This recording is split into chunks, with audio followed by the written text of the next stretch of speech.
Are you ready to time travel back to a world wildly different from our own? A world where the very air you breathed was thick with rules and expectations you might find unbelievable today.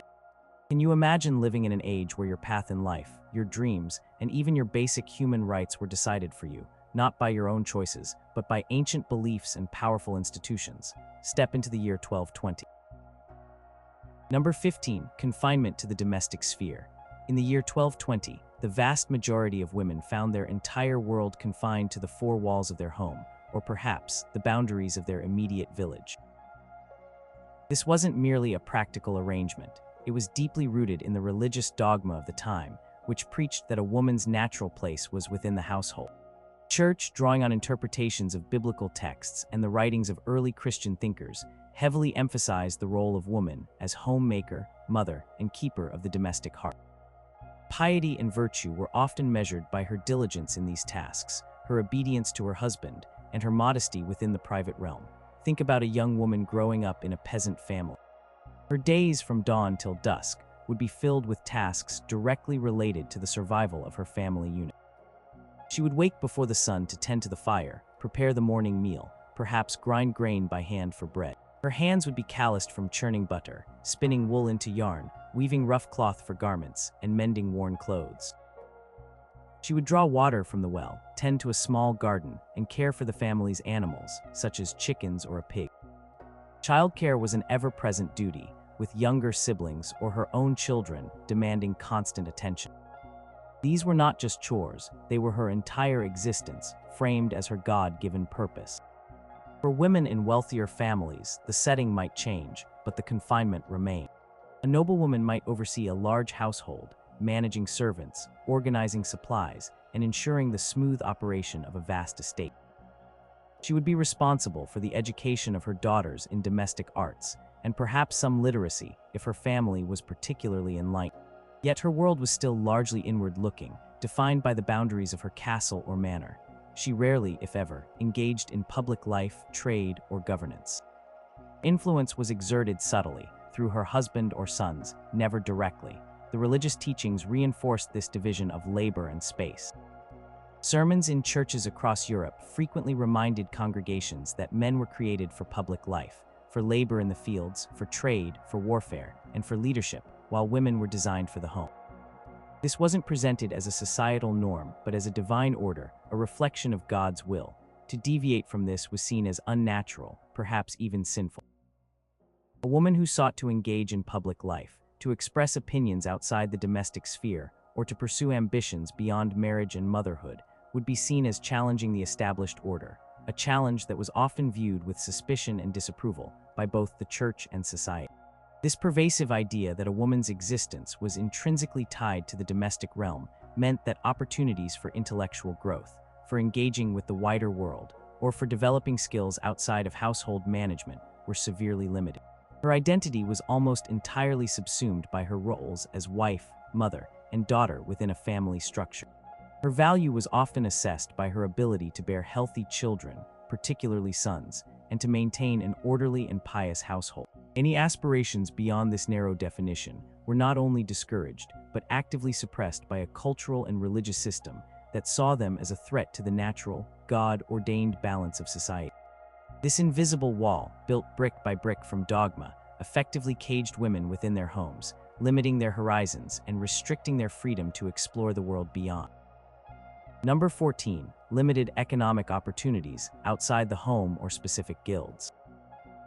Imagine living in a time when your economic independence was almost non-existent, and your ability to earn a living was severely curtailed, not by your skill or ambition, but by your gender and the prevailing religious doctrines. In 1220, for most women, economic opportunities outside of the domestic sphere were extremely limited, and even within specific trades, their roles were often subordinate and less visible. This limitation wasn't just a matter of social custom. It was underpinned by religious teachings that valued men's public labor above women's, seeing women's primary contribution as within the home.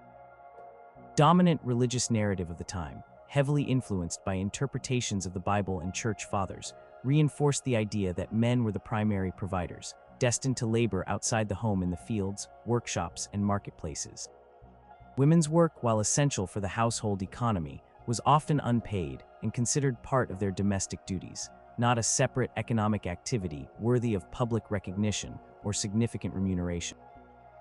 This meant that if a woman found herself unmarried, widowed, or needing to support herself and her family, her options were starkly limited.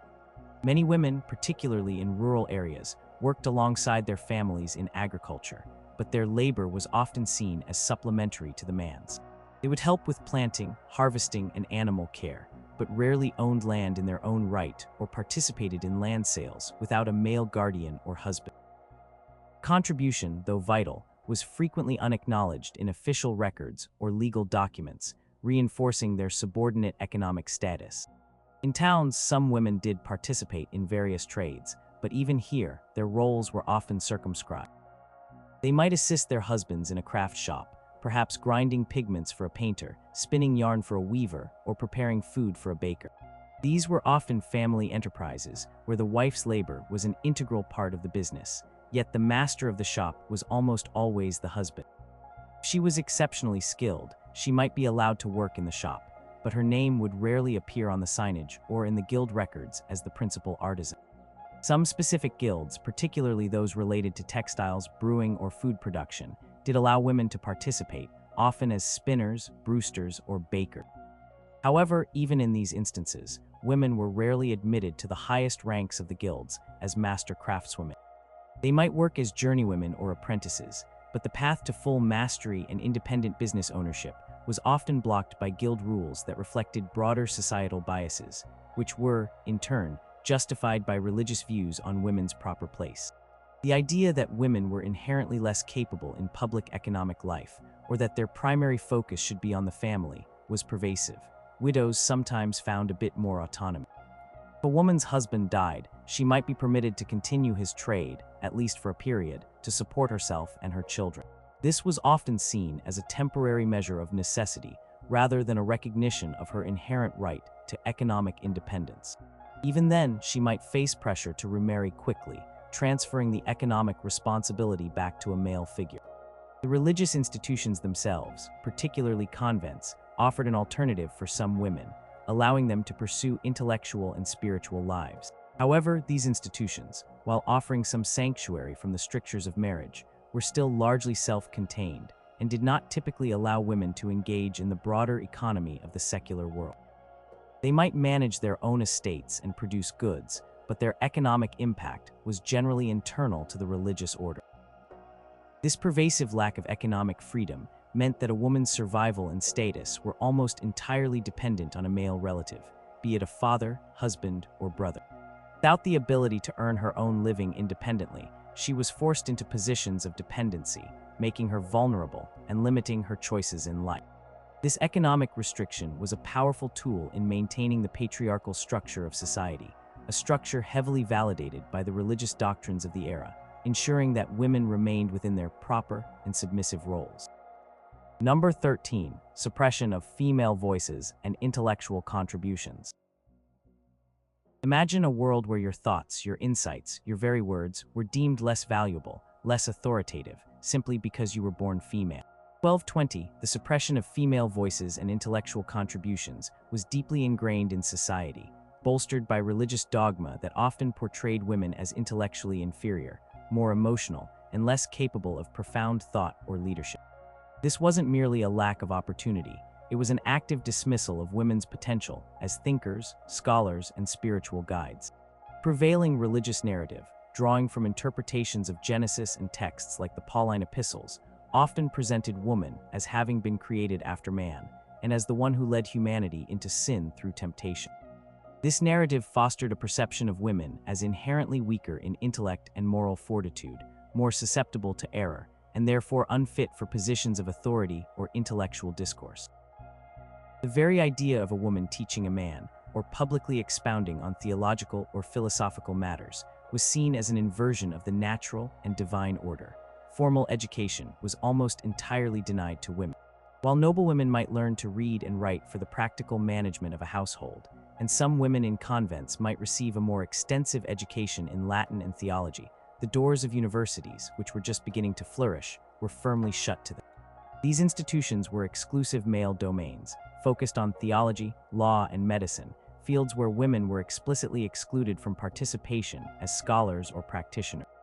Without access to these centers of learning, women were largely cut off from the accumulation and dissemination of knowledge, preventing them from contributing to the intellectual currents of their time.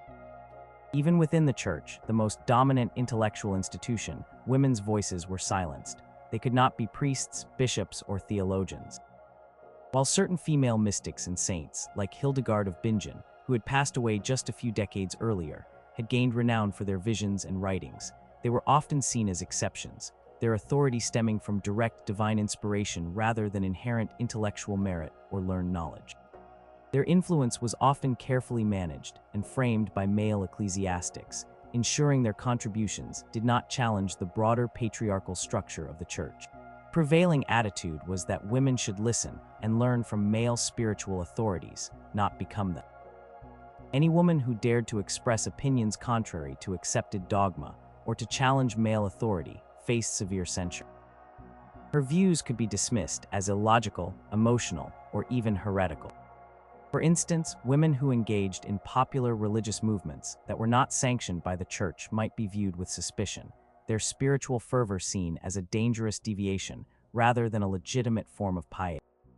The official channels for intellectual discourse were entirely male-dominated, leaving no space for women to articulate their perspectives or contribute to the evolving body of knowledge. This suppression extended beyond formal academic or theological sphere. In legal matters, women could not serve as judges, lawyers, or often even as reliable witnesses without male corroboration. In public life, their opinions were rarely sought or valued. The very act of speaking out or asserting intellectual agency was often met with social disapproval, reinforcing the idea that a woman's wisdom was best kept within the confines of her home, whispered to her children, or shared discreetly among female companions. The consequence was a monumental loss of potential. Countless bright, intelligent women, brimming with ideas, insights, and spiritual understanding, were denied the platforms, the education, and the societal validation necessary to share their gifts with the world. Contributions, if they occurred at all, were often anonymous, attributed to male figures, or lost to history. This intellectual silencing was one of the most profound limitations imposed by religious dogma, denying women their full humanity and preventing society from benefiting from their diverse perspectives and intellectual prowess. Number 12. Pressure to enter convents as an alternative to marriage, still restricted. Imagine a path presented to you as an escape from one form of confinement, only to discover it leads to a different, albeit more spiritual, kind of restriction. In 1220, for many women, entering a convent was presented as a pious alternative to marriage, a way to dedicate one's life to God rather than a husband. However, even within the cloistered walls of a nunnery, religious dogma still imposed significant limitations on a woman's freedom, albeit of a different nature. It was an escape from the secular world's patriarchy into a religious one, which, while offering unique opportunities, still strictly governed their lives. For noble women, particularly those with a surplus of daughters, or those whose dowries were insufficient to secure a suitable marriage, the convent offered a respectable and often preferred option. It spared the family the expense and hassle of finding a match, and a daughter dedicated to God brought honor to the family. For women from lower social strata, it was less common, but still an option for those seeking a life of devotion or escaping hardship. The church championed the monastic life as a path to spiritual perfection, often elevating the virginity and celibacy of nuns as superior to the married state. Within a convent, a woman could find intellectual opportunities largely unavailable in the secular world. Nuns learned to read and write, often in Latin, which was the language of scholarship and liturgy. They studied scripture, patristic writings, and sometimes even secular texts. They might engage in copying manuscripts, illuminating texts, or producing religious art. This level of literacy and intellectual engagement was extraordinary for women of the era, and for many, it was a genuine calling and a source of profound fulfillment. However, the convent was not a haven of unlimited freedom. It was a highly structured institution, governed by strict rules and religious authority. The abbess, while a powerful figure within her convent, was ultimately accountable to male bishops and the wider ecclesiastical hierarchy. The nuns were bound by vows of poverty, chastity, and obedience. Their lives were meticulously ordered, with daily routines of prayer, work, and contemplation. Mobility was severely restricted, with cloister walls symbolizing both a sanctuary from the world and a barrier to it. The very concept of a nun's life was dictated by religious dogma that emphasized self-denial, humility, and submission to God's will as interpreted by the Church. While a nun might avoid the direct authority of a husband, she exchanged it for the spiritual authority of her order and the Church. Her individual desires were expected to be subsumed by the collective spiritual purpose of the community. She had no say in the broader governance of the Church, no path to priesthood, and her theological contributions, if they occurred, were often confined to her internal community or needed male approval to gain wider recognition. Furthermore, the very act of entering a convent was often not a completely free choice. Economic pressures on families, societal expectations, or a lack of marriage prospects could push a woman towards the monastic life. While some genuinely felt a divine calling, others may have seen it as the most respectable or only viable option available to them, especially if they were not beautiful or wealthy enough for a good marriage. Choice was often between two highly structured paths, both defined by their limitations and dictated by religious and societal norms. So, while the convent offered an alternative to the secular constraints of marriage and domesticity, it was not a path to unbridled freedom. It was a life dedicated to service and devotion, often chosen or compelled by circumstance, and still deeply shaped by the religious dogma that defined a woman's role in the world, albeit a spiritual role within a strictly controlled environment. It offered a different kind of life, yes, but one that was still ultimately limited by the overarching doctrines of the Church. Number 11, blame for original sin and temptation. Imagine a burden so ancient, so heavy, that it was seen to define your very nature, shaping how you were perceived and treated in society. 1220, religious dogma placed the blame for original sin squarely on the shoulders of Eve, and by extension, all women. This narrative, deeply embedded in Christian theology, portrayed women as inherently more susceptible to temptation, morally weaker, and prone to leading men astray. This foundational belief profoundly limited women's freedom, impacting their status, their perceived trustworthiness, and their access to authority. The story of Genesis, as interpreted by the Church Fathers and taught throughout Christendom, depicted Eve as the one who first succumbed to the serpent's temptation in the Garden of Eden. It was Eve who ate the forbidden fruit and then offered it to Adam. This act was not simply a mistake. It was seen as the original fall from grace, the introduction of sin into the world, and the cause of humanity's expulsion from paradise. Consequence for women, as articulated in Genesis chapter 3, verse 16, was the curse of pain in childbirth and subordination to their husbands. Your desire will be for your husband, and he will rule over you. This biblical interpretation became the bedrock of many societal attitudes towards women. Because Eve was seen as the weak link, easily deceived, it was reasoned that all women inherited this inherent flaw. This belief permeated every aspect of life. Women were viewed with a degree of suspicion, their judgment often questioned, their emotional responses seen as evidence of their moral frailty. This made it difficult for women to be trusted in positions of leadership, decision-making, or even as reliable witnesses in legal proceedings, as their inherent weakness and susceptibility to temptation might compromise their judgment. The narrative of temptation also led to the demonization of female sexuality. Eve led Adam to sin, then a woman's physical allure was seen as a potential trap for men, a distraction from piety and spiritual purity. This contributed to the emphasis on women's modesty, the covering of their bodies, and the strict control over their interactions with men outside of marriage. A woman who was seen as too beautiful, too assertive, or too independent might be viewed as a danger, a temptress reminiscent of Eve, potentially leading men away from the path of righteousness. This fear often justified the strict regulation of women's public appearance and behavior, severely limiting their social freedom.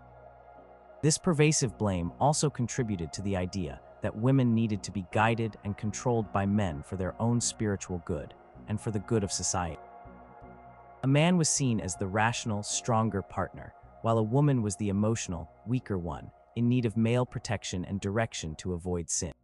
This dynamic was explicitly built into the institution of marriage, where the husband was seen as the head of the household, a role that was divinely ordained. The impact on women's self-perception must have been immense. To be constantly reminded from infancy that your gender was responsible for humanity's fall from grace, that you carried this burden of original sin, would inevitably affect one's sense of self-worth and agency. It fostered a culture of humility and submission for women, where challenging male authority or seeking independence could be seen as replaying Eve's sinful defiance.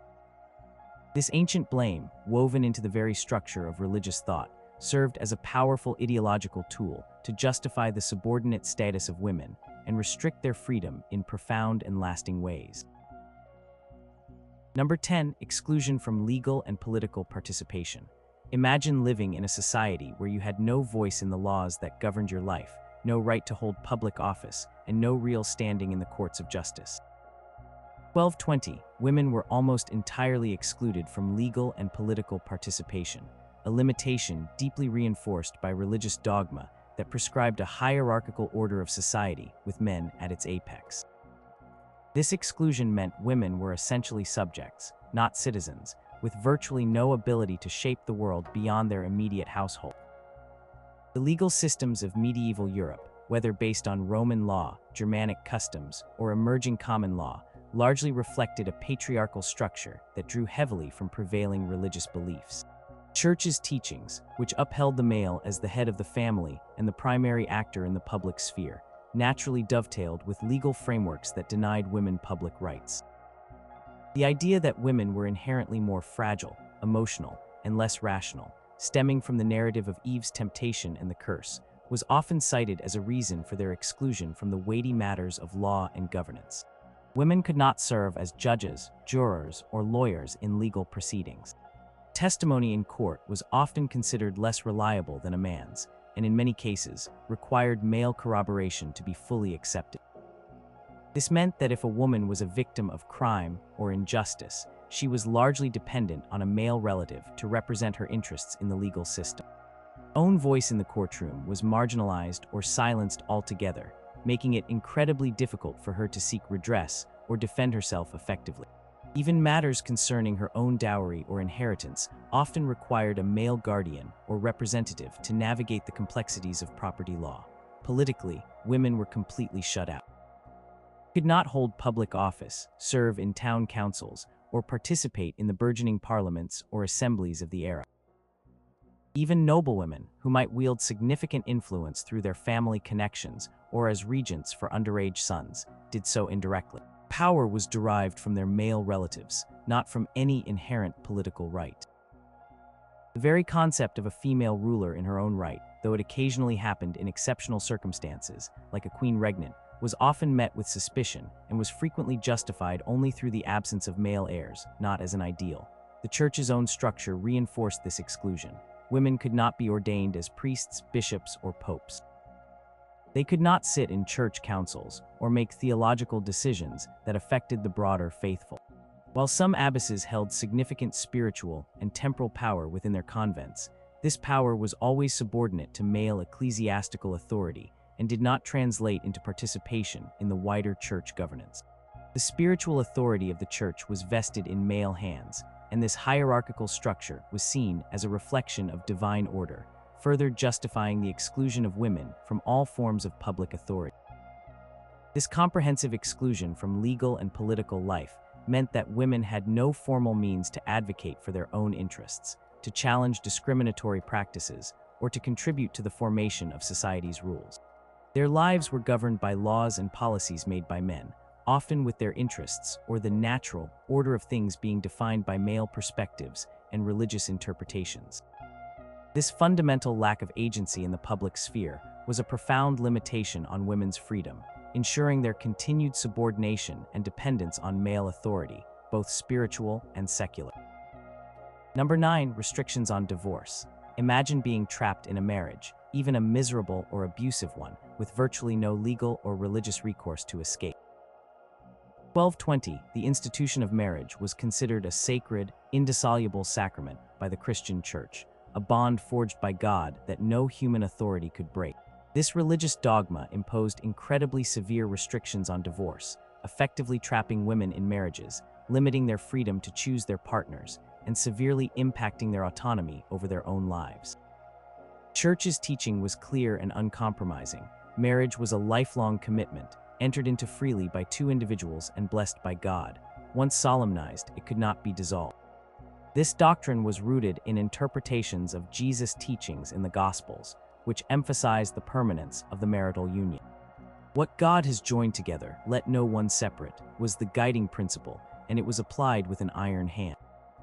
This meant that there was no such thing as divorce in the modern sense, where a legal process ends a marriage and allows both parties to remarry. Instead, the Church only recognized annulments, which were declarations that a marriage had never been valid in the first place due to some impediment present at the time of the wedding. Common grounds for annulment included lack of true consent. For example, if one party was forced into the marriage, pre-existing marriage, one party was already married.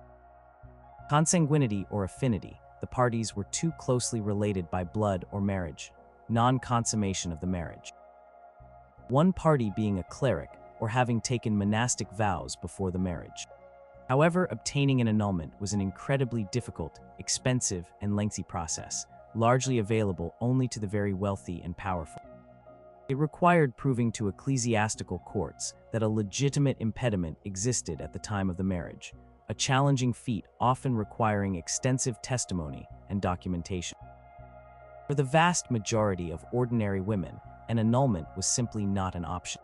They lacked the financial resources, the knowledge of canon law, and the social standing to even contemplate such a legal battle.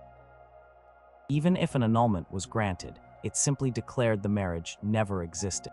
It did not recognize the woman's suffering or allow her to simply move on. Instead, it retroactively erased her marital status, sometimes even casting doubt on the legitimacy of any children born from the union. The strict prohibition on divorce meant that women, especially, were trapped. If a woman's husband was abusive, neglectful, or simply cruel, she had virtually no way out. Separation was sometimes permitted, divorce mensa et thoro, or separation from bed and board, meaning the couple lived apart but remained legally married and could not remarry. This offered some physical separation, but did not free the woman to build a new life or escape the legal and social constraints of her marital status. For a woman, her social standing and economic security were almost entirely tied to her husband. Without the option of divorce, she was bound to him for life, regardless of his character or how he treated her. If she attempted to leave him without an annulment, she would be branded a runaway, an adulteress if she ever sought another relationship, and would likely lose any claim to her children or property. Her reputation would be ruined, and her economic future would be dire. This unbreakable bond, enshrined by religious dogma, profoundly limited a woman's freedom to choose her own destiny, to escape unbearable circumstances, or to seek happiness. It reinforced the idea that marriage was not merely a partnership but a divine decree, and that a woman's primary duty was to remain within its confines, no matter the personal cost. The lack of divorce options was a powerful tool in maintaining women's dependence and subordination within the marital structure. Number 8. Subordination within marriage, wife as property or servant. Imagine entering into a sacred bond, only to find yourself legally and socially considered subordinate, almost a possession, to your spouse.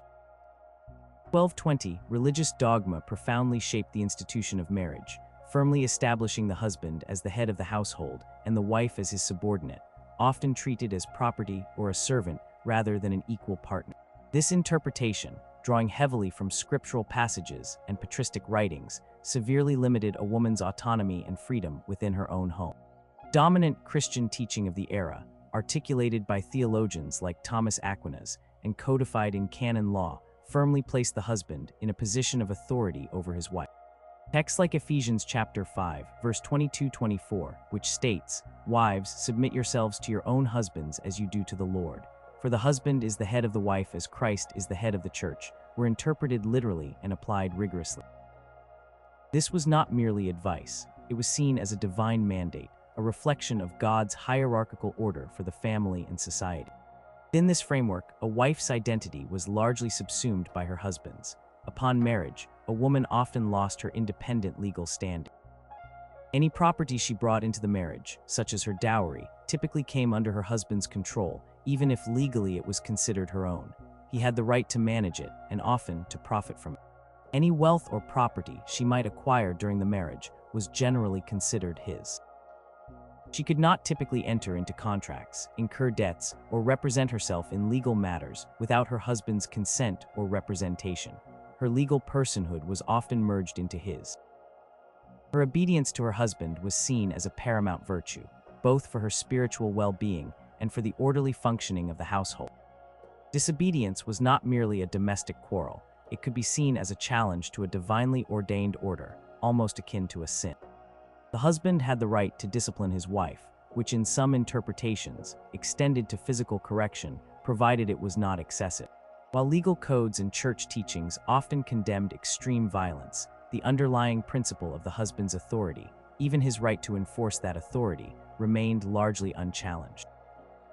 The wife's primary duties were centered around the home and family, managing the household, bearing and raising children, and providing companionship and support to her husband.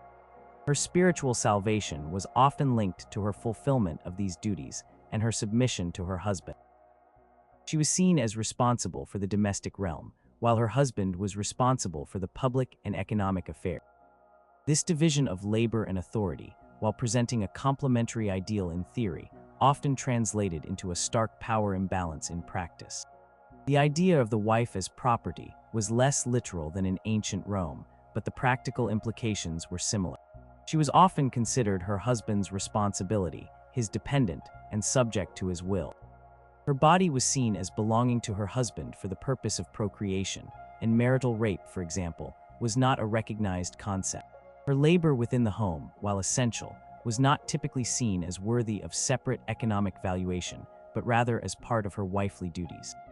This profound subordination within marriage, upheld by powerful religious doctrines, meant that a woman's life choices, her movements, her access to resources, and even her personal safety were largely at the discretion of her husband. It entailed her freedom to act independently, to pursue her own interests, or to challenge her circumstances, reinforcing a system where her identity and agency were secondary to those of her male spouse. This was a foundational limitation on women's freedom, profoundly shaping their daily lives and societal role. Number 7, emphasis on virginity and purity before marriage.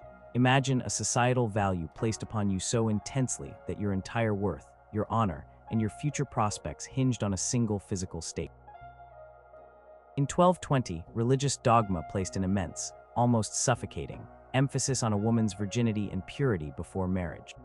This wasn't merely a moral preference, it was a cornerstone of societal order, deeply intertwined with notions of family honor, legitimacy, and spiritual salvation, and it severely limited women's sexual and social freedom.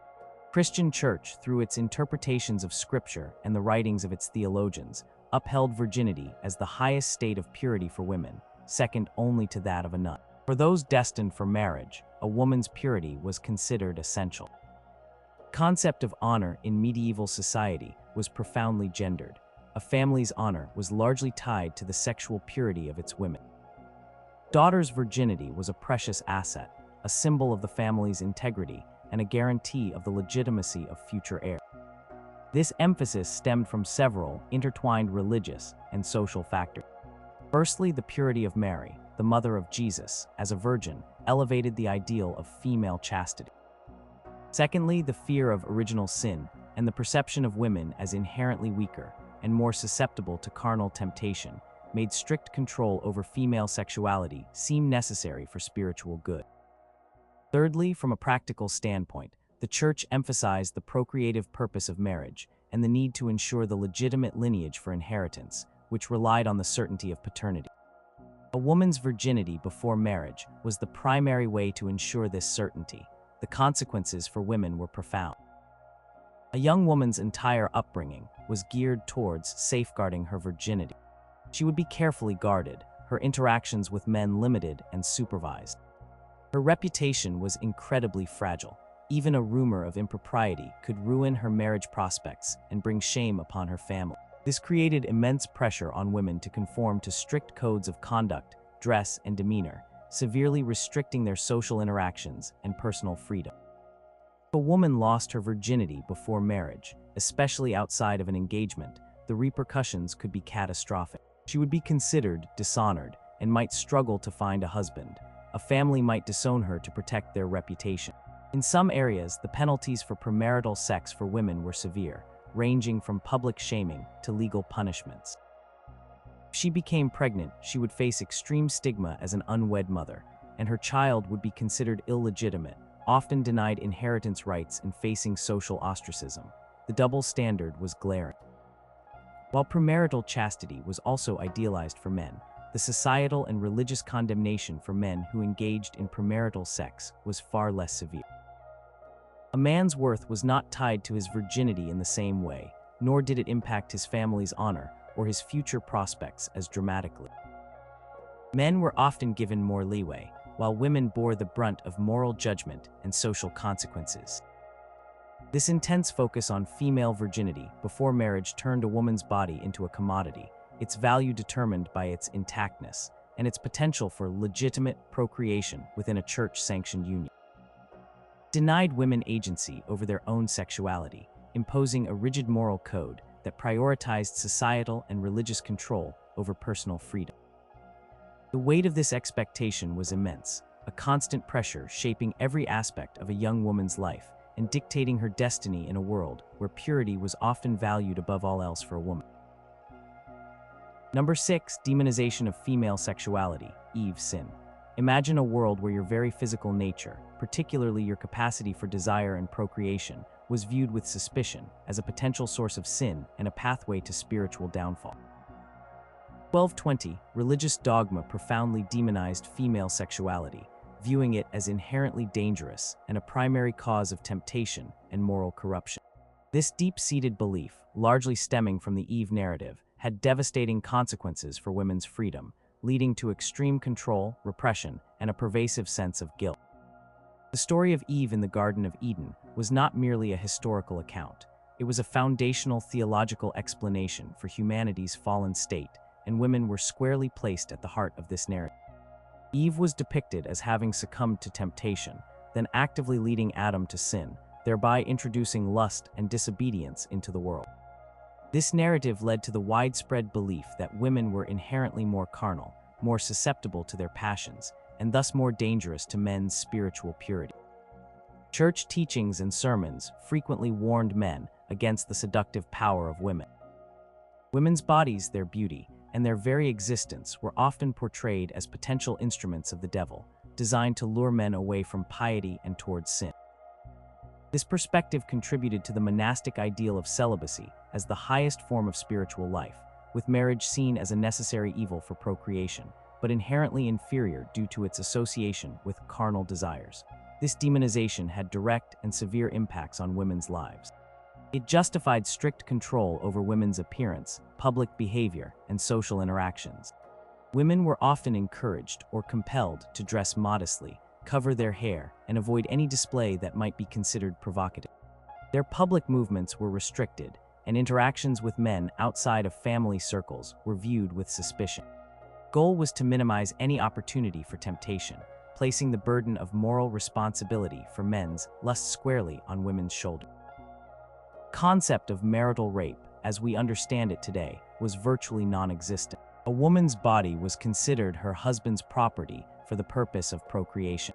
Her sexual desire, if it existed outside of this procreative context, was often viewed with suspicion or as a sign of wantonness.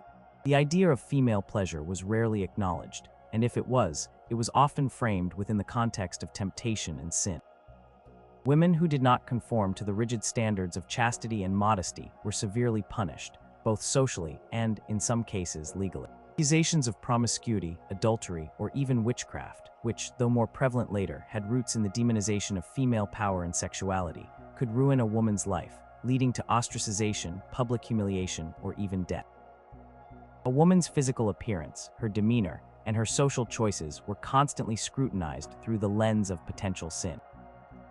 This pervasive fear and condemnation of female sexuality created an oppressive atmosphere for women. It instilled a deep sense of shame and guilt about their own bodies and desires. limited their freedom of expression, their personal relationships, and their very sense of self. Framing female sexuality as inherently problematic and dangerous, religious dogma effectively justified extreme control over women's bodies and lives, denying them fundamental autonomy and reducing them to figures of temptation rather than individuals with their own desires and agency. Number 5. Exclusion from religious leadership and roles. Imagine a world where your deepest spiritual convictions, your profound faith, and your desire to serve your God were met with an impenetrable barrier, simply because you were born female. In 1220, women were almost entirely excluded from religious leadership and formal clerical roles within the Christian Church. This exclusion was not merely a matter of tradition. It was a deeply entrenched dogma, profoundly limiting women's spiritual agency and their ability to influence or shape the dominant religious institution of their age. The Church, as the most powerful and pervasive institution in medieval Europe, held immense sway over every aspect of life. Teachings defined morality, shaped law, and dictated social order.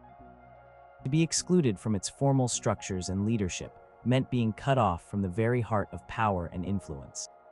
The exclusion of women from the priesthood and other clerical offices was justified by a complex web of theological interpretations, cultural norms, and historical precedents.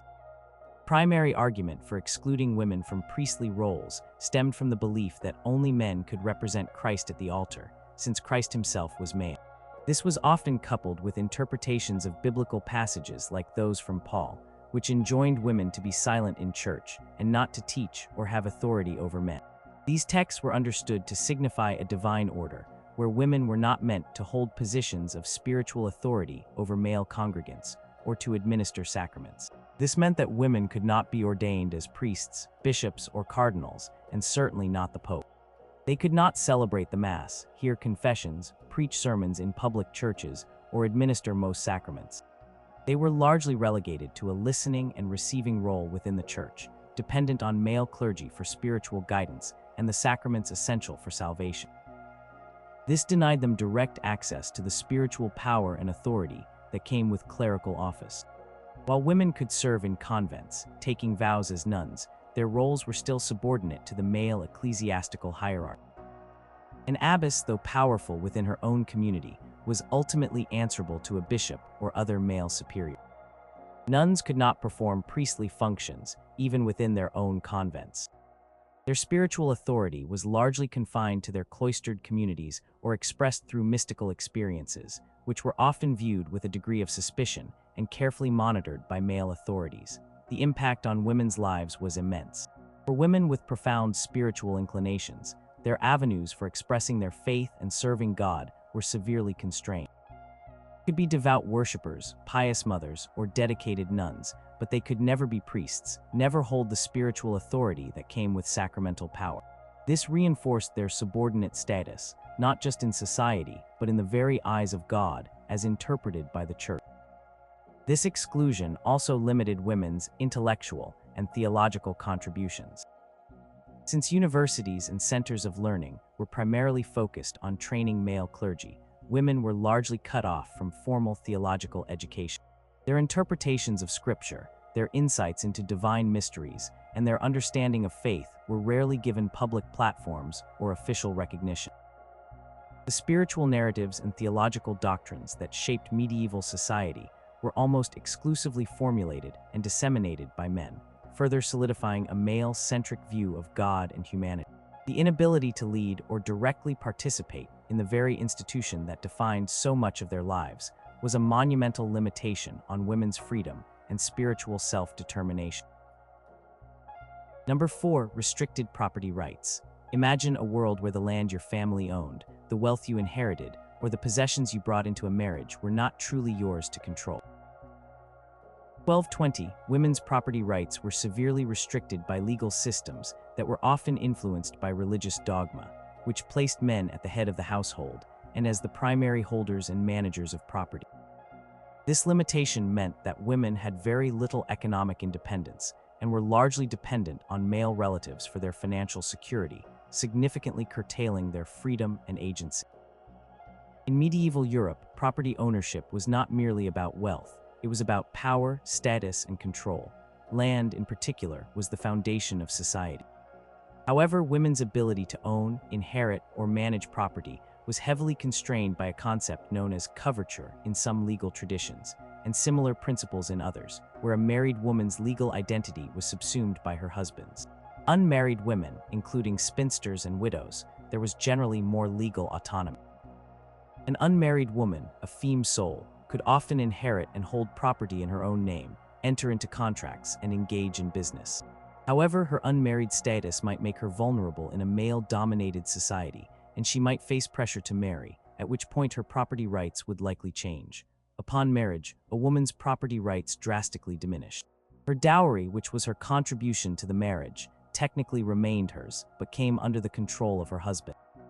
He had the right to manage it, profit from its use, and often could even dispose of it without her consent. While the dowry was usually meant to revert to her or her children if the marriage ended or she became a widow, during the marriage she had little direct control.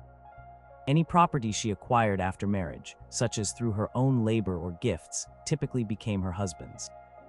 A woman could not usually sell or mortgage property without her husband's consent. If she inherited land or other significant assets, her husband would generally gain control over them. This meant that even women from wealthy families who came into marriage with substantial assets found their economic freedom severely curtailed. Couldn't make independent financial decisions, invest, or use their own resources without their husband's approval, effectively making them financially dependent. Underlying rationale for these restrictions was rooted in the prevailing patriarchal structure of society, often bolstered by religious interpretations that presented the husband as the undisputed head of the household and the primary economic provider. Church's emphasis on unity within marriage, where two became one flesh, was often interpreted legally to mean that the wife's legal and economic identity was merged into her husband's. This theological view reinforced the idea that a woman did not need independent property rights because her needs and interests were naturally aligned with and represented by her husband. This lack of control over property and finances had profound implications for women's freedom. It meant that a woman could not easily leave an unhappy or abusive marriage, as she would have no independent means of support. Her economic future was entirely tied to her husband's fortunes and his decisions. It limited her ability to pursue any independent ventures, to educate herself, or to gain any significant social standing separate from her husband's. Financial insecurity was a constant factor, ensuring her dependence and making any move towards greater autonomy incredibly challenging. The limited property rights served as a powerful tool to maintain women's subordinate position in medieval society. Number 3, forced marriage or arranged marriage. Imagine having no say in one of the most fundamental decisions of your life, who you would spend your life with, who you would marry. 1220, for many women, the concept of a love match was a distant, often unrealistic, ideal. Instead, marriages were frequently arranged, and in some cases, women were compelled into unions against their will, often by their families for economic, social, or political gain. Religious dogma, while theoretically emphasizing consent, often prioritized familial authority and societal order, thereby limiting women's freedom to choose their own partners. The Church formally taught that marriage required the free consent of both parties. Canon law stated that a marriage was only valid if both the man and woman willingly agreed to it. However, the reality on the ground was often far more complex and coercive, especially for women. While outright physical force might have been rare, various forms of social and familial pressure were rampant, effectively negating any true free will for a young woman. For noble and wealthy families, marriage was primarily a tool for alliance building, consolidating land, ensuring succession, or forging powerful connections. Daughter was a valuable asset, and her hand in marriage could secure her family's future. Thus, from a very young age, noble girls might find their futures decided for them, engaged to a man they had never met, sometimes even before they reached puberty. Personal desires or affections were secondary, if considered at all, to the strategic interests of their lineage. To refuse such an arrangement could bring severe dishonor upon the family, potentially leading to social ostracism or financial ruin. Even among peasant families, arranged marriages were common. While not as grand in scale as noble unions, they still served practical purposes, such as securing access to land, pooling labor, or maintaining social standing within a village.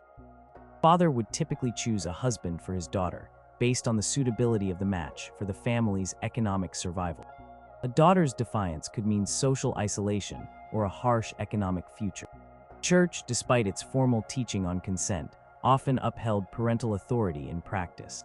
While it condemned marriages made under duress, it was incredibly difficult for a young woman to prove that her consent was truly absent, especially if her family asserted otherwise. The burden of proof was on her, and challenging her family and the powerful figures who often brokered these unions was a monumental task for a woman with little social standing or legal recourse. Ecclesiastical courts, while technically open to such appeals, were often biased towards upholding established marriages and familial order. Furthermore, the limited choices available to women made even a choice feel like a Hobson's choice. For many, the alternatives to an arranged marriage were stark: spinsterhood, with its associated economic precariousness and social stigma, or entering a convent, which, while offering a spiritual path, was still a life of strict discipline and renunciation. For most women, marriage was the expected and often only viable path to social acceptance and economic security. This systemic practice of arranged or forced marriages severely limited a woman's freedom to choose her own destiny and to enter into a relationship based on affection and mutual respect. Personal happiness was often sacrificed for the sake of family honor, economic stability, or political expediency. It rendered her a pawn in a larger game, denying her fundamental autonomy over her own life and relationships, all within a societal framework heavily sanctioned by religious and familial authority. Number 2, limited education access. Imagine a world where the doors to knowledge, literacy, and intellectual development were largely closed to you, not because of your aptitude, but because of your gender. 1220, access to education for women was severely limited, a restriction deeply rooted in religious dogma that emphasized women's domestic roles and often downplayed their intellectual capacity. This educational exclusion profoundly limited women's freedom, curtailing their personal growth, their ability to participate in public life, and their potential to contribute to society beyond the household. For the vast majority of girls, formal education was simply not available. Learning happened informally within the confines of the home, where mothers taught their daughters the skills necessary for running a household: cooking, cleaning, spinning, weaving, childcare, and basic mending. These were essential life skills, vital for the family's survival, but they did not extend to literacy, numeracy, or any broader intellectual pursuits. This practical education was seen as entirely sufficient for a woman's proper role in society, a role defined by religious teachings that centered her existence around the home and family. Even among noble and wealthy families, where boys might attend schools run by the church or even rudimentary universities, girls' education was usually confined to domestic management, piety, and perhaps some basic reading and writing, primarily for managing household accounts or reading religious texts. The purpose was to make them suitable wives and mistresses of large estates, not scholars or independent thinkers. Education in Latin, the language of scholarship, theology, and law, was almost entirely reserved for males, effectively cutting women off from the intellectual currents of their time. The church, while providing what little formal education existed, largely viewed women's intellectual pursuits with skepticism. While some early Christian women had been scholars and teachers, by the High Middle Ages, the dominant view, shaped by theologians like Thomas Aquinas, was that women were intellectually inferior, more emotional, and therefore less suited for rigorous academic study or theological discourse. This perception was often linked back to the Eve narrative, suggesting women's inherent weakness and susceptibility to error. Preaching and teaching within the church were explicitly reserved for men, reinforcing the idea that women were to be taught, not to teach. The primary exception to this widespread educational exclusion was the convent. For women who chose or were compelled to enter monastic life, convents often provided the only opportunity for formal literacy and intellectual development. Nuns learned to read, write, and often studied Latin, scripture, and theology. They might engage in copying manuscripts, illuminating books, or even writing their own spiritual treatises. However, this education was cloistered, intended for spiritual growth within the religious order, and did not typically lead to participation in the broader intellectual or public life of medieval society. Even within convents, their intellectual contributions were often limited by the watchful eye of male ecclesiastical authorities. This pervasive lack of educational access meant that women were systematically denied the tools for critical thinking, independent inquiry, and professional development. They were largely excluded from learned professions like law, medicine, or theology. Their voices and perspectives were absent from the intellectual debates and philosophical advancements of the era. This intellectual impoverishment, enforced by religious and societal norms, profoundly limited women's freedom to pursue knowledge, to realize their full intellectual potential, and to engage meaningfully with the world beyond the narrow confines prescribed for them. It was a foundational limitation, ensuring their continued dependence and preventing their full participation in shaping the intellectual and cultural landscape of their time. Number 1, limited education access. This specific limitation was so foundational and pervasive, touching upon every aspect of a woman's life in 1220, that it truly stands as the primary way religious dogma constrained female freedom. It wasn't just a hurdle, it was an entire wall built around women's potential, ensuring their subservience and lack of agency. The very concept of a woman being educated beyond the rudimentary skills needed for household management was largely anathema to the prevailing religious and societal norms of the 13th century. Dominant Christian theology, as interpreted by its male leadership, posited that women's primary purpose was domestic, to be wives, mothers, and keepers of the home. This divine order was cited as the justification for why women did not need, and indeed should not have, access to the same intellectual pursuits as men. The educational institutions of the time, primarily monastic schools and nascent universities, were almost exclusively male domains. Boys, particularly those destined for clerical careers or positions of power, would learn Latin, rhetoric, logic, theology, and law. These were the intellectual tools that allowed men to navigate the complex worlds of governance, the church, and burgeoning commerce. For women, these doors remained firmly shut. The very language of scholarship, Latin, was largely withheld from them, effectively barring them from accessing the vast body of knowledge contained in books and official documents. Religious texts themselves were often interpreted to reinforce this intellectual disparity. Passages that spoke of women's silence in church or their submission to male authority were extended to imply a general intellectual and moral inferiority that made extensive learning for women unnecessary or even dangerous. A woman who was too learned might be seen as unfeminine, challenging the natural order, or even susceptible to heresy because she might interpret scripture independently. Her intellect was not to be cultivated for its own sake, but only to the extent that it served her domestic or spiritual role, always under male guidance. Think about the profound implications of this widespread illiteracy and lack of formal education for women. Without the ability to read and write, women were dependent on men to access information, legal documents, and even religious texts. They could not independently study sacred scriptures, participate in theological debates, or challenge interpretations that directly affected their lives. Their understanding of the world was filtered through male perspectives, leaving little room for their own intellectual autonomy or critical thought. This limited education also severely restricted women's economic freedom. Without literacy and numeracy, they were largely excluded from professions that required record-keeping, legal understanding, or advanced trade skills. They could not become scribes, lawyers, physicians, or hold positions in the church bureaucracy. Their economic contributions were confined to manual labor, domestic work, or assisting male family members, almost always in a subordinate and often unpaid capacity. Furthermore, this educational deficit meant a profound suppression of women's voices and intellectual contributions to society at large. Ideas, philosophies, scientific observations, and political theories were being shaped and debated in male-dominated intellectual circles from which women were entirely absent. Perspectives, their insights, and their unique experiences were simply not part of the mainstream discourse, leading to a world where knowledge was almost exclusively male-generated and male-validated. The limited access to education was not just about books. It was about power, agency, and the freedom to shape one's own destiny.